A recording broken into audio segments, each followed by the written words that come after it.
Fala galera, aqui é Thales Azevedo e este é mais um episódio do Thales pelo Mundo. Bem, hoje Vitor e eu tivemos a oportunidade de finalmente entrevistarmos nossos primeiros convidados internacionais. O casal Luana e Vanucci falam um pouco pra gente sobre as experiências, das suas formações, as primeiras experiências profissionais aqui no Brasil, a migração deles para Portugal, e eles falam um pouco sobre o mercado europeu, a busca por brasileiros para fazerem parte das equipes lá fora. A gente tem um papo muito bacana com a Luana em função do curso de TADES, das experiências, o background que ela construiu aqui no Brasil, no curso de análise de desenvolvimento de sistemas, e como isso agregou para a carreira dela, as primeiras experiências como full stack, posteriormente front-end. Vanucci também deu um background muito bacana em função da experiência dele e do mercado em si, a gente conversou bastante sobre questões como tecnologias, frameworks da moda, o que você tem que focar, qual o objetivo, como ser um programador melhor, enfim, tudo isso e muito mais. Então segue aí que o papo tá muito bacana.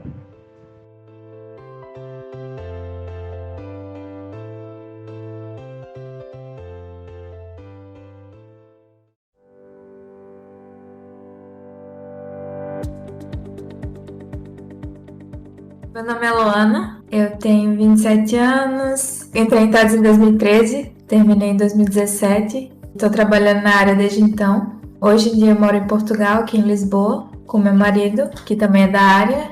Meu nome é Vanucci Cabral, trabalho na área mais ou menos desde 2013, não tenho superior, mas com toda a experiência, esse caminho na área da tecnologia, que não foi nada difícil achar emprego aqui em Portugal, que eu vim com minha esposa, chegou aqui, eu vim procurar emprego aqui, mas graças a Deus eu consegui arranjar emprego desde a minha primeira entrevista e tem tudo corrido bem, graças a Deus, e tá tudo tranquilo. Bacana isso, cara. Me fala um pouco de como é que aconteceu isso, como é que vocês foram para Portugal. Ontem a gente estava conversando com um pessoal que participou do Ciências Sem Fronteiras e estava falando um pouco das experiências de quem foi pro Canadá e tal. Como é que vocês chegaram aí? Como é que foi essa jornada? Eu também participei do Ciências Sem Fronteiras em 2015, fui para os Estados Unidos, passei 1 ano e meio lá. Então, quando eu voltei pro Brasil, eu falei pra mim mesma assim, não, meu lugar não é aqui, eu tenho que ir embora. Foi quando eu terminei TADES, eu entrei para um estágio aí de Natal, não sei se foi um estágio lá de 6 meses, foi lá que eu conheci o Vanucci. A gente começou a namorar e tal. E aí eu fui crescendo aos poucos, foram aparecendo outras propostas pra mim, até que em 2017, não, 2019? Não, 2018. Não, foi 2019, mas foi 2019. Eu acabei recebendo uma proposta aqui pra vir para Portugal. E aí foi aquela emoção / alegria, Eu chorei, liguei pra Vanucci, chorei, fiquei muito nervosa. Eu não sabia, meu Deus, eu aceito, não aceito, é uma mudança muito grande, mas eu queria muito, Porque desde que eu tinha voltado do intercâmbio, eu queria ir embora de Natal. Então eu acabei aceitando e a gente veio pra cá. Eu já vim com visto e o Vanucci veio comigo pra arranjar emprego aqui. E aí, assim, na primeira oportunidade que apareceu, ele já agarrou na primeira entrevista. Então, assim, tem dado tudo certo desde então. A gente tá muito feliz aqui. É um país, assim, que nos recebeu, assim, de braços abertos. Tudo muito fácil pra conseguir. Que quando você vem legalizado, é tudo muito fácil. Quando você não vem legalizado, é tudo muito difícil. Mas pra gente, assim, graças a Deus, tem sido muito fácil. Tudo muito tranquilo. Eu já falei isso várias vezes, que eu não esperava tanto, Porque eu vi vídeos sobre Portugal, onde vim. Porque, quando você vê vídeos na internet, você vê vídeos de todas as profissões possíveis. Você vê vídeos, sei lá, desde um cara que é pedreiro, desde um cara que entrega comida. Então, era uma vida boa, que tinha uma vida boa, uma vida tranquila aqui, mas a gente não esperava tanto, Acontece que, por sorte a nossa profissão, graças a Deus, é muito valorizada hoje no mundo inteiro, Tá cada vez melhor, tá cada vez mais fácil arranjar emprego, dependendo da sua experiência, os salários estão cada vez mais altos, não só aqui em Portugal, como também no Brasil, como também no mundo inteiro, e pronto, exatamente isso, tá melhor do que a gente esperava, Luana, você tinha mencionado aí que você ficou 1 ano e meio nos Estados Unidos, você falou que não era o seu lugar. Em que sentido? Você não se adaptou? A questão da cultura? Você não entendeu. Meu lugar não era no Brasil. Sim, entendi. Nos Estados Unidos eu queria morar, Maria. Se eu pudesse, eu tava lá também. Eu voltei de lá querendo ir embora do Brasil. Assim, foi um choque muito grande. Porque é um choque de cultura, Você vê lá que... Pronto, o grande choque para o brasileiro é principalmente a segurança, porque o brasileiro sempre anda desconfiado em todo canto, não pode estar com o celular na mão, na rua. Então, esses são os grandes choques que você chega quando você vai em qualquer país de primeiro mundo, né? Então, aqui nos Estados Unidos, em qualquer outro país aqui da Europa, então, assim, é um choque muito grande. Você sabe que, tá, eu quero sair daqui porque eu consigo ajudar muito mais minha família estando aqui, consigo ter uma vida muito mais digna estando aqui.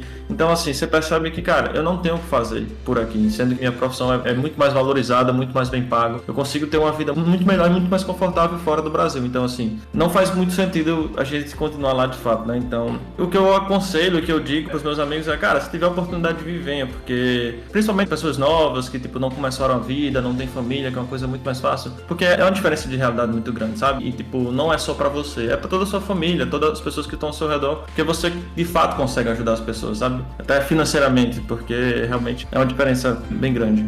Isso eu falo de Portugal, que nem é uma realidade tão diferente assim do Brasil. Aqui é muito tranquilo, mas em questão de salário aqui não é o melhor país. Ana, você lembra do PDS? Enfim, da sua experiência no curso, você pode falar um pouco pra gente? Lembro.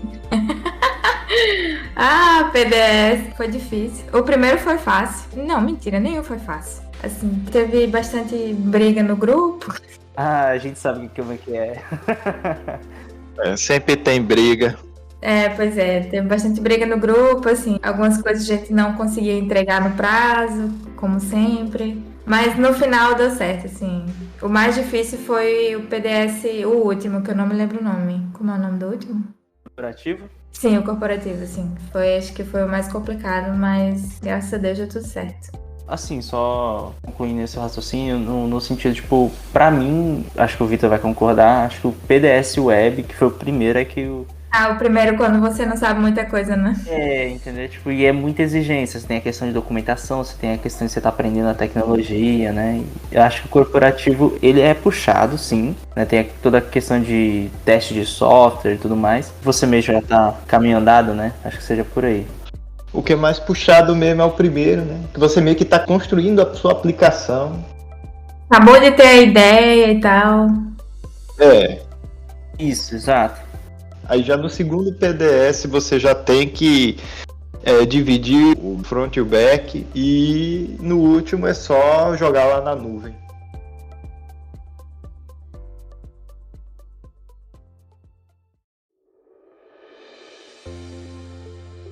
Mas assim, isso foi um impulsionador para sua carreira, experiência, trabalhar em time? Como é que você vê o PDS ou mesmo o curso no geral, a sua carreira? Nossa, não, assim, o curso pra minha carreira foi... Como é que é a palavra? É essencial também. Essencial, Pra minha carreira o curso foi, assim, essencial, porque se não fosse o curso eu nem tinha conhecido a área. Porém, eu tenho trabalhado com coisas que eu não vi no curso. Por exemplo, no curso foi C#, C++ e Java. Mas, assim, na minha vida profissional eu tô 100% no JavaScript. Então tem essa diferença, assim, que no curso eu não vi muita coisa de JavaScript, mas na minha vida profissional eu tô vendo bastante. Mas, assim, a lógica por trás de tudo, Thales me ajudou bastante. Assim. Nessa parte mais de lógica, Thales me ajudou bastante. E assim, a primeira experiência profissional de vocês, estágio, ou mesmo saindo do curso, como é que foi esse caminho assim pra você?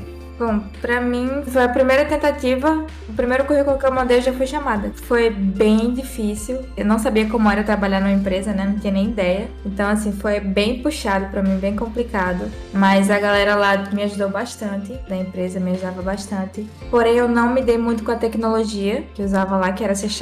Como eu era mais de front-end, assim, eu não me dei muito com o emprego lá, por isso que eu acabei saindo. Mas foi uma experiência boa, assim, saber como é que funciona a empresa e tal, eu acho que abriu as portas pra mim, pra outras coisas. Do meu lado, eu fiz o curso técnico do IF, né? Na época no IF de Panguaçu, no interior. Morava em Açu na altura. Vim para Natal porque eu queria arranjar um emprego, queria essa independência financeira. Já vinha com tecnologia desde, sei lá, quando eu tinha 8 anos de idade. Já tinha o meu computador, tinha um K6500 com 64 MB de RAM. Então, eu sempre fui esse cara que fuçava a internet, que tentava entender como é que funcionavam as coisas. Mas não me via do lado da programação, me via do lado mais do hardware, esse tipo de coisa, porque eu gostava de montar e desmontar computador. Eu comecei assim também. Pois, acho que todo mundo começou assim, até porque quando a gente era criança, eu não sei qual a idade de vocês, mas eu tenho 28, então assim, a internet ainda era muito difícil. Você, até os seus 10, 11, 12 anos, você só tinha internet de escada no final de semana, então chegou um pouco tarde pra gente. Eu entendo isso. Tenho 27. Pronto, exatamente. Então você pegou essa época bastante. Peguei essa época de ouro aqui, maravilhosa, que passava quase um final de semana inteirinho para poder conectar a internet, e aí o telefone fixo ficava bloqueado e... Pois, é verdade. Nossa, era uma... Tipo assim, começava de manhã e só à noite que eu acessava a internet. Sua mãe ficava com raiva porque ela não entendia, porque aquilo, né? Você lá nos fóruns, no Orkut, pesquisando alguma coisa, jogando algum jogo.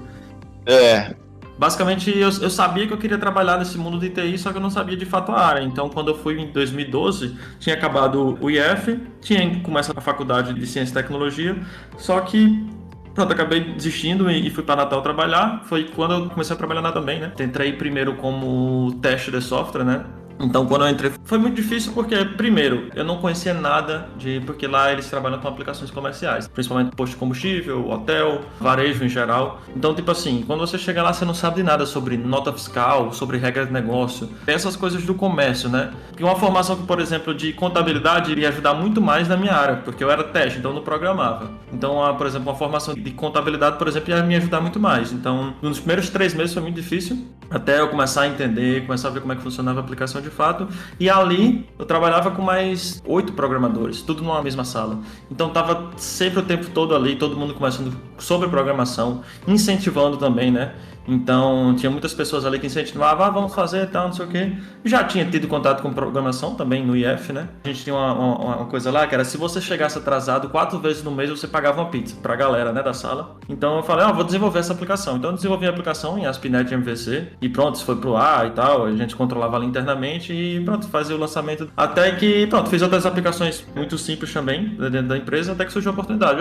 Vai sair uma pessoa, você quer tentar a vaga de desenvolvedor? Porque eu já vinha estudando também, já vinha fazendo algumas aplicações, mas nunca tinha mexido na aplicação de fato da empresa. Então foi basicamente meu teste para entrar como desenvolvedor, foi um problema que eu resolvi na aplicação, né? Então logo o segundo problema que eu resolvi, o segundo cartão que eu peguei, que é lá que a gente chamava, né? Era um de desconto no nosso PDV, que basicamente o desconto era uma funcionalidade horrível, que ninguém queria mexer, porque tinha desconto nos itens, tinha desconto em porcentagem, tinha desconto em valor, aí depois dos itens ainda tinha o desconto no valor total da compra. Então, tipo assim, era uma rotina que ninguém queria mexer. Então, meu segundo cartão já foi isso, uma coisa de uma semana, então eu resolvi em 2 dias, 1 dia e meio, alguma coisa assim. Eu acho que foi nesse dia desse cartão foi que quando eu de fato me tornei, beleza, agora eu sou um desenvolvedor. E aí foi que começou a minha jornada, eu trabalhava em Delphi, que era uma tecnologia muito antiga, porque ela era legada, essa aplicação, sei lá, tinha 12 anos que existia. Quando o Luna chegou, a gente já estava migrando essa aplicação, né? Então a gente já estava construindo.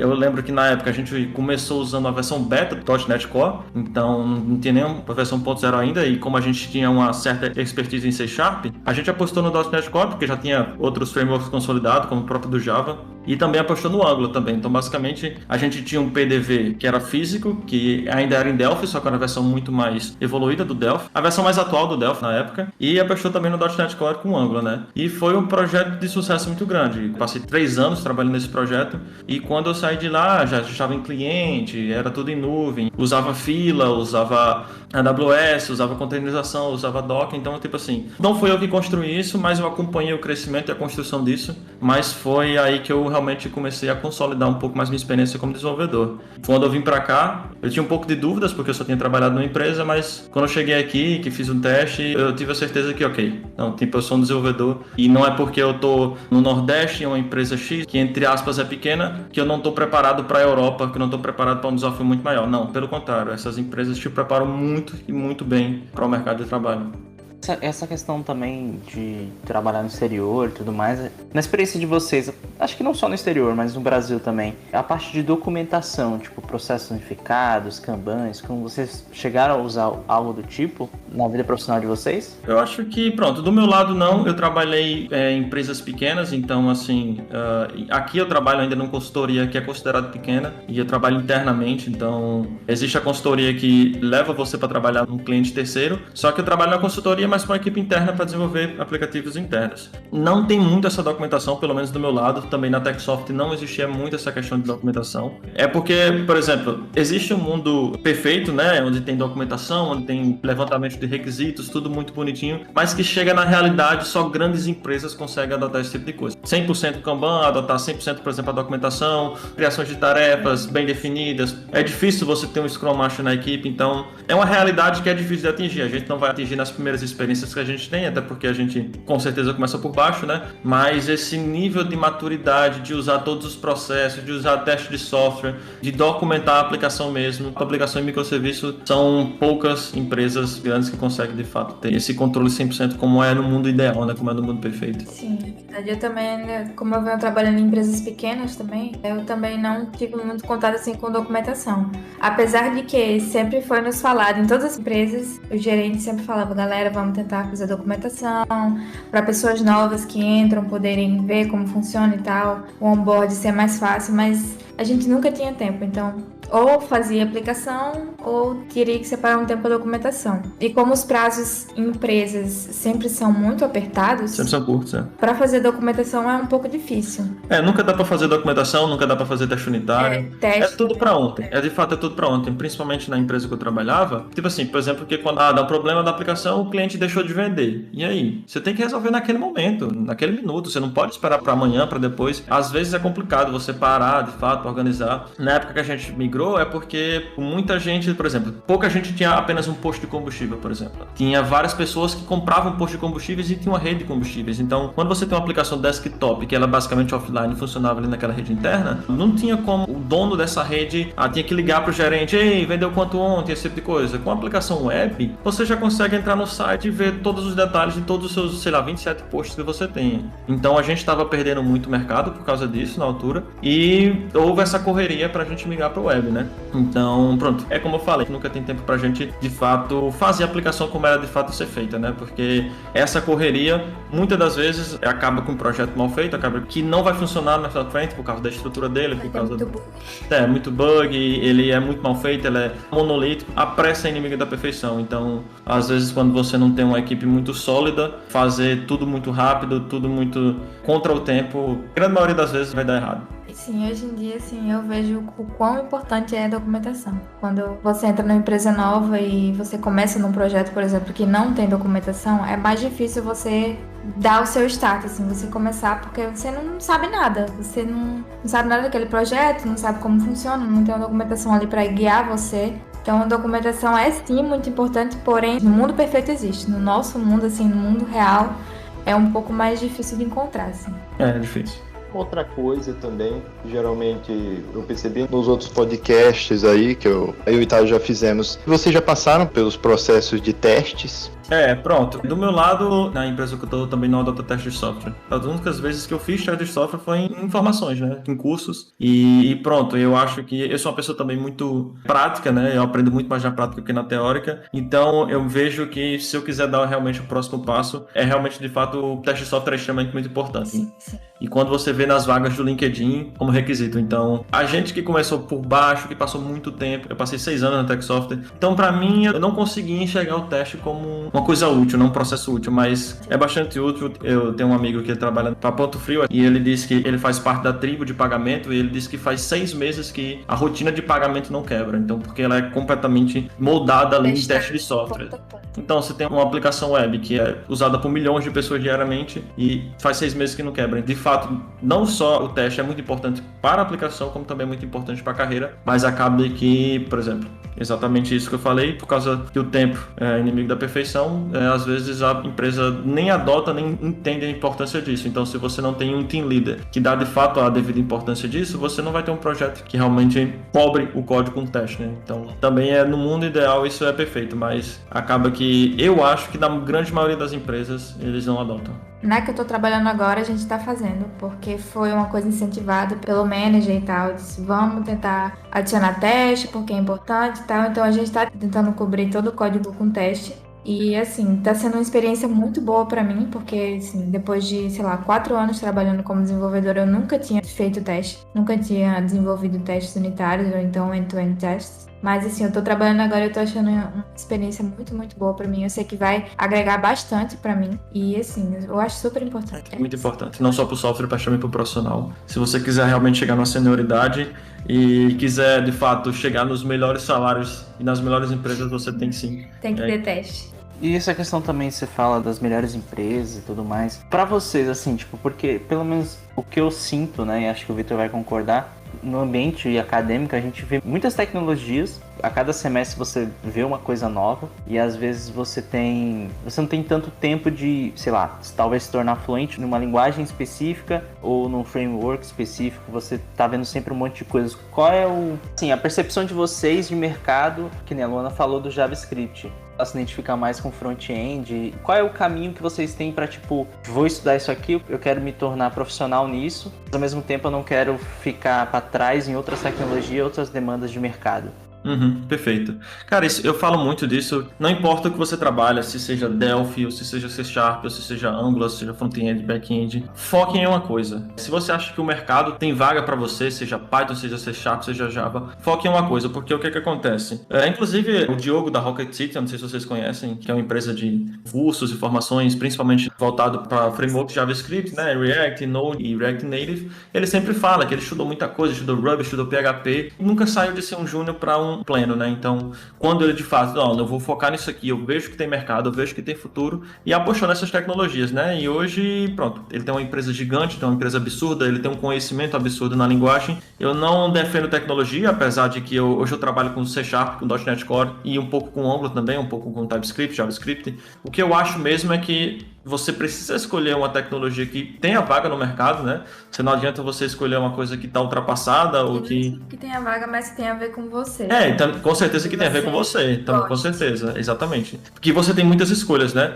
Mas que você precisa de fato focar nela. Porque se você, você vê ali um framework bem interessante que saiu de JavaScript, você queria dar uma olhada nela. Não, mas continue no seu React, continue no seu Angular, que seja, ou continue no seu Java, no seu .NET Core, porque eu acho que vai beneficiar muito para você na sua carreira, né? Porque você focando, por exemplo, no back-end, você vai chegar muito numa senioridade muito mais rápido do que você for dissipando em outros assuntos. Então, eu acho muito importante que você foque primeiro numa coisa, seja realmente fluente nessa coisa, tenha experiência e tenha certeza e tenha confiança em você mesmo. Até porque quando você vai fazer testes para essa empresa, você tem que ser confiante naquilo que você constrói, no seu código. Então, eu acho que vale a pena primeiro você se especializar em alguma coisa, seja back-end, seja front-end, independente da linguagem. Lógico que é interessante também que essa linguagem esteja em alta, esteja bem no mercado, para que você possa ter diversas oportunidades, que você também não fique, sei lá, preso a uma empresa ou preso a um projeto, esse tipo de coisa. É interessante que você escolha uma linguagem boa, mas que foque nela e tá ali no Java, focado no Java, e você se sente extremamente confortável no Java, você já tem uma posição sênior ali com back-end Java, beleza, agora eu quero ser full stack, o que é que tem aqui no mercado? Tem um Angular, tem um React, beleza, agora eu vou focar um pouco mais nisso, agora eu vou focar um pouco em ser DevOps, em complementar aquilo que eu já sei. Então eu acho importante isso, você focar numa linguagem só, porque eu acho que vai trazer muito mais benefícios financeiros e profissionais.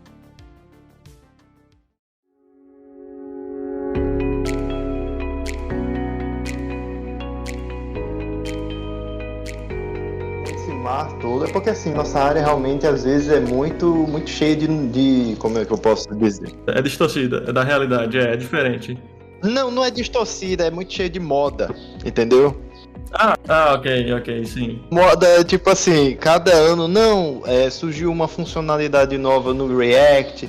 Então, framework novo, JavaScript. É uma área que você não pode parar de estudar, né? Você fica parado no tempo. Mas, por exemplo, você não tem que focar naqueles frameworks novos ou que na linguagem nova que lançou. Não, você tem que focar nas atualizações que aquela linguagem, que aquele framework que você usa lançou. Então, eu acho exatamente isso. Eu acho que você não deve procurar outros frameworks ou outras linguagens. Eu acho que você deve realmente, de fato, focar nas atualizações e nas coisas novas que é aquilo que lhe trouxe, né? Mas sim, como você falou, realmente, de fato, é muita coisa lançando. Todo dia é uma coisa nova.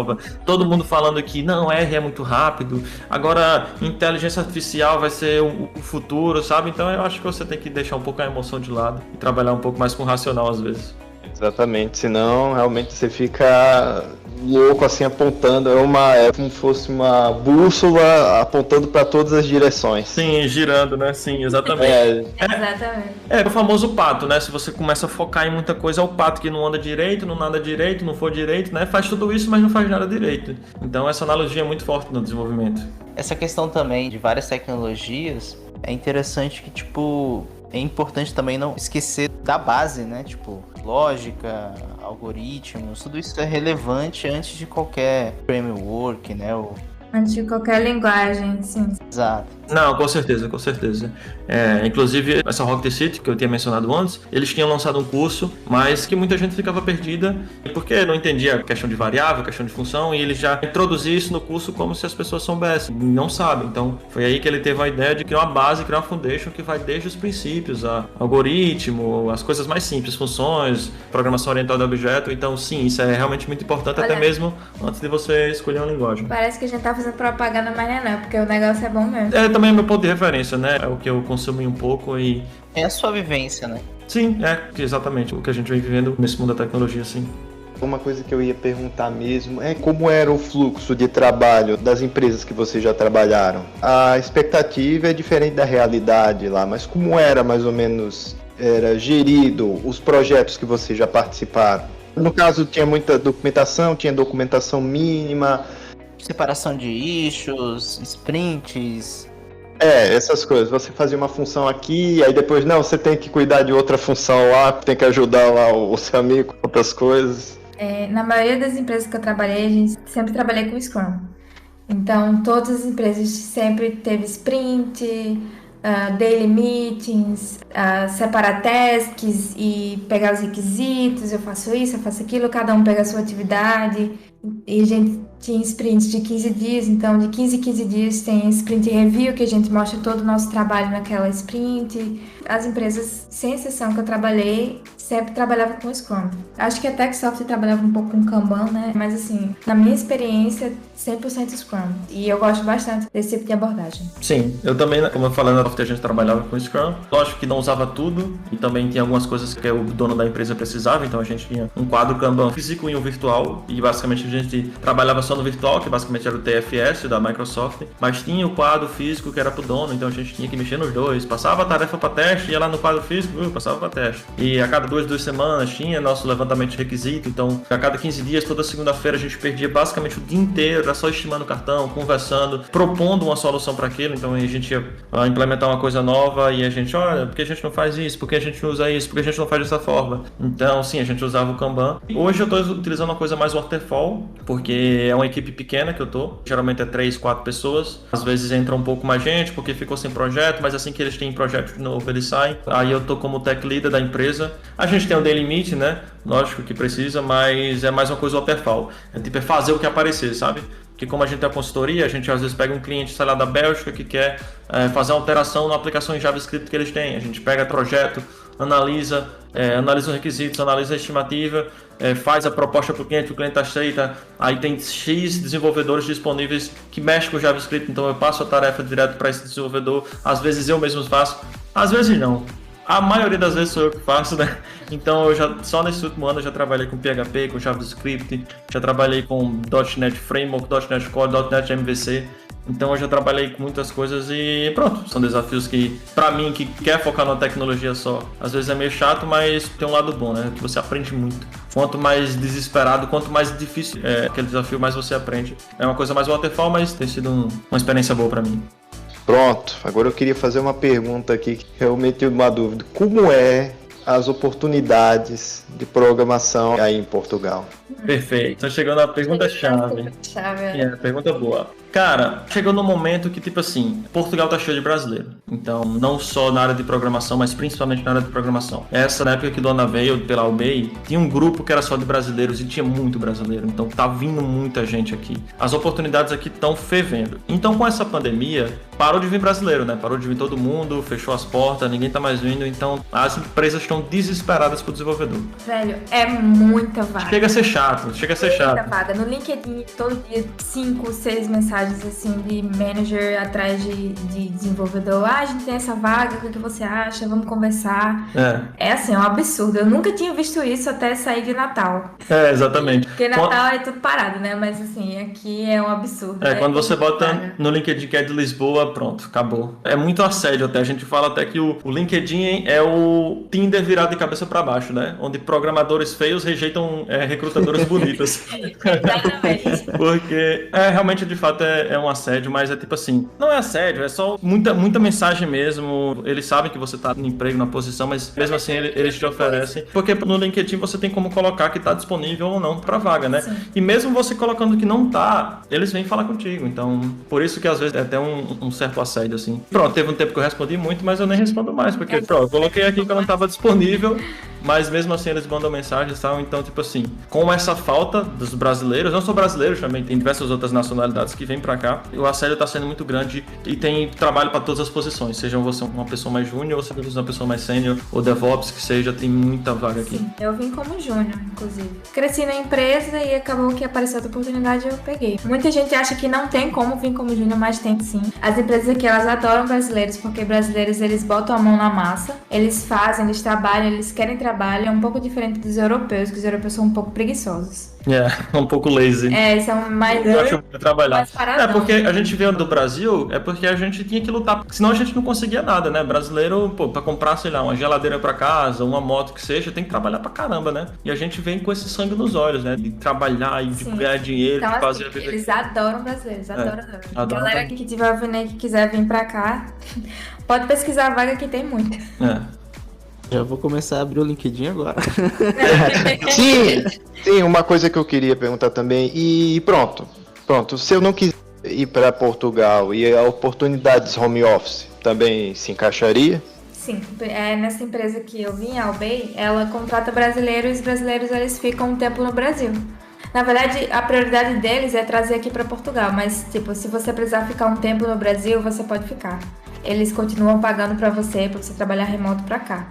E também existe muita empresa na Europa, tanto na Europa quanto na América, tipo, nos Estados Unidos, que também tem muito trabalho remoto. Remote friendly, né? Depois da pandemia, apareceu muito trabalho remoto. Exatamente, depois da pandemia. Muito fácil achar trabalho. Depois da pandemia, pronto, isso já era realidade, mas depois da pandemia isso, sei lá, triplicou a quantidade de vagas remotas, remote friendly, porque o que acontece? Muita empresa era com o pé atrás, não funciona, o trabalho remoto não funciona. E quando eles foram obrigados a adotar o trabalho remoto, viu que trouxe resultados muito positivos, até pela produção, né? Lógico que também não é todo mundo que está bem com o trabalho remoto, mas teve empresas que ganham muita produção, né? Desses tempos de pandemia. Então, muita empresa adotou 100%, inclusive a empresa que Lona trabalha tem um escritório em Lisboa, mas eles, se não quiser ir pro escritório, não precisa, fica em casa mesmo. Então, eu acho que desde março do ano passado que a gente está trabalhando remoto. Desde que a OMS classificou como pandemia que a gente está trabalhando de casa. Desde 1º de março. 2020, sim. Uma coisa também que eu queria perguntar, tipo, vocês ficaram sabendo da empresa que vocês estão hoje pelo LinkedIn? Como é que foi a questão de se mudar mesmo, a questão de a empresa auxiliou de alguma forma, seja com a casa que vocês moram hoje, essas coisas, entendeu? Sim, então. Eu descobri pelo GitHub, porque o GitHub tem uma página de empregos, tipo de vagas para desenvolvedores, e eu descobri, eu vi a vaga, me inscrevi pra vaga, e aí fiz entrevista e tal, acabei passando, e eles me ofereceram salário e também uma ajuda de custo para poder vir para Portugal. Ofereceram minha passagem. Então, assim, eles ajudaram em tudo. Ajudaram com toda a documentação, com tudo que eu precisava. Eles tinham um advogado que trata só disso. Sim, então é como se eu tivesse um advogado, mas o advogado, na verdade, era da empresa. Mas o advogado trabalhava pra mim, então, tipo, foi maravilhoso. Não é toda empresa que faz isso. Não é toda empresa. É uma das poucas que faz isso, que traz e ajuda em muita coisa. Mas, assim, foi maravilhoso, assim. A gente veio com tudo pronto, tudo perfeitinho. Tudo certo, tudo legal. Nada deu errado, assim, foi incrível. Foi. De fato, é muita ajuda. Eles ajudam muito mesmo. Se alguém quiser indicação aí... Opa, eu quero. Inclusive tem muita essa coisa de refer a friend, né? De todas as empresas aqui, quase todas praticamente, 95% você ganha bônus por indicar pessoas, né? Então a grande maioria das empresas aqui são 500 euros por indicar alguém. E dependendo do cargo, se for uma coisa mais sênior, pode chegar a 1.500 euros. É, muito bom. E aí, Vitão, bora dividir um apartamento em Portugal? É o que precisa fazer aqui, porque acho que a única coisa que a gente tem a reclamar de Lisboa é porque nos últimos 3 anos o aluguel aqui é um absurdo. É muito caro. Hoje a gente tá morando em Lisboa pela experiência que a gente quis ter, que a gente quis morar 1 ano aqui em Lisboa, mas assim que a gente chegou a gente morava mais afastado. Um pouco mais afastado. Atravessava uma ponte, não era de fato Lisboa, era aquele que eles chamam de Zona Sul, né? Margem Sul. É Margem Sul, de fato, que é outra cidade, de fato. Eles não são uma cidade aqui, mas não é Lisboa. Precisa atravessar a ponte, só que, tipo assim, o transporte aqui é muito eficiente. Então, nos horários de pico, de 10 em 10 minutos, tem um trem, né, que deixa você em 4 estações no centro da cidade. Então, e essas estações já tem metrô, né, que eles chamam aqui de metro, para você, pronto, ir para a cidade inteira. Então, o transporte aqui é muito eficiente, mas é muito caro, né? O aluguel é muito caro e acaba que, por exemplo, o aluguel em Lisboa sendo caro, fica caro também na Margem Sul. Tipo assim, é a melhor opção, mas se você quiser vir aqui com um emprego novo... Se você acabou de chegar, assim, não tem como... Fazendo sua vida é difícil, é difícil. Vaga, assim, aparecer alguma coisa barata. É porque também a gente queria um pouco de privacidade, né? A gente não queria dividir quarto, por exemplo. O que muita gente faz aqui é dividir quarto, esse tipo de coisa. Sim. Mas como a gente vem casal, era casado já, então pra gente não era uma opção a gente dividir quarto, a gente não queria dividir quarto, foi por isso que a gente optou por Margem Sul. Mas hoje a Lona também está trabalhando para a empresa de Londres, né? Que tem um salário um pouquinho melhor. Eu também fui promovido na empresa onde eu tô. Então, como tá correndo tudo muito bem aqui, tô falando já um pouquinho de português de Portugal, né? Tá correndo muito bem aqui. A gente tá morando aqui em Lisboa agora, mas que a ideia é quando a gente for de fato comprar um apartamento, pegar uma coisa mais afastado, porque qualquer apartamentozinho aqui é, nossa, caríssimo, tanto para alugar quanto para comprar. 3 quartos chega assim a 1 milhão de euros, né? Absurdo. Se for, dependendo do lugar de Lisboa, aqui onde a gente tá morando, o Parque das Nações é um lugar caro. Apartamento aqui para comprar, principalmente se for um prédio novo, porque aqui é um bairro novo, chega a bater esse valor, assim, tranquilamente.